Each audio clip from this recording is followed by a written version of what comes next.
Hi everybody, Connor here, back again with another Moodle Mondays video. Today we're going to take a look at something called completion tracking in Moodle. Often when students come to a course for the first time, what they tend to think is, wow, look at all this stuff I've got to do. Where do I even start, or how do I know how I'm doing? If you've got a course that's fairly linear and you want to make sure that students work through the content one piece at a time, completion tracking might be a good way of helping your students keep on top of how they're doing, what they finished in your course. So to enable completion tracking, what we do is we go up to Course Management, Edit Course Settings, and then we scroll down the settings page until we hit Completion Tracking. And for this enable completion tracking option, we want to turn that to yes. So I'm going to hit save and display. So now that completion tracking is on, what I can do is I can add kind of activity options that will mark some of my activities as complete once students have done certain things.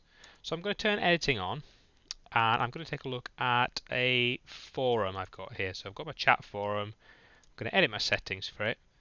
Now if I scroll down here and I go to activity completion, so I've got a whole load of information here about what I can do about activity completion.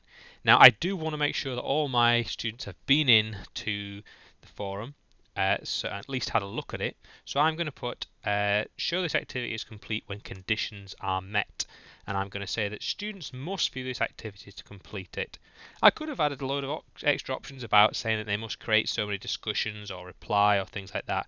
But for this one I'm going to say as long as they've taken a look, that's fine. So I'm going to save and return to course. And what you'll notice now is beside the forum I've got this dotted box with a tick in it. This is because this activity has got completion tracking in it. What students will see from their perspective, so if I turn editing off and I switch my role to student,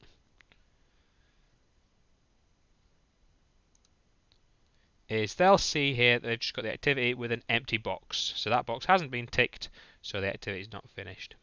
So if I go back to my normal role, back to being a lecturer, I can have a look at all their activities to see what I can do about their completion tracking. So I've got to turn it in activity 2. I'm going to go to edit settings for that one. I'm going to go to activity completion, and for this activity I'm going to say show activity is complete when conditions are met, and I'm going to say that they need to have a grade before it's completed. So we can't say it's completed until I've marked it essentially and given them a grade. So here I go, I'm going to save and return to course. So here I am going back to course again.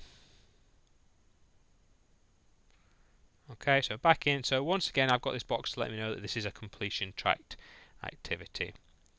Now there are some activities that don't lend themselves to being tracked by grades and stuff like that. So what I'm going to do for this quiz is I'm going to edit settings, and I'm going to set completion tracking for this quiz. So if I go to activity completion, but this time I'm going to say that students can manually mark the activity as completed. So this is for an activity where you might think, oh, students might want to try this a couple of times, or it doesn't have a grade or something like that. People should decide for themselves if they're finished. So if I save and return to course, so if I change my role to student, so I'm going to switch over and see this page as a student. So for this one, the test quiz, I can actually tick that myself to mark it complete as a student, whereas I can't do that for these other activities. The other thing you can see as a lecturer, so if I skip back again, so back to my normal role, under course management I can take a look at activity completion. Now what this will do is this will give me a table showing my students down the left and all the activities that have completion tracking active for them along the top, and I can see which students have completed which activities, which can be very handy for looking at how they're progressing through the course. Also something nice that you might want to bring up in lesson to kind of remind people where they're up to, if they're falling behind, etc., stuff like that. You could also create activities where you were doing something offline, so maybe something in the classroom, they're doing an activity, you could create a label or something like that. Again, allow students to mark the activities complete themselves, and then that way you've got a way of tracking offline activities. So hopefully that was pretty useful. As I say, that's just an alternative way that you can do tracking and kind of help students progress through your course. Again, if you've got any questions, please drop an email to helpdesk@borderscollege.ac.uk.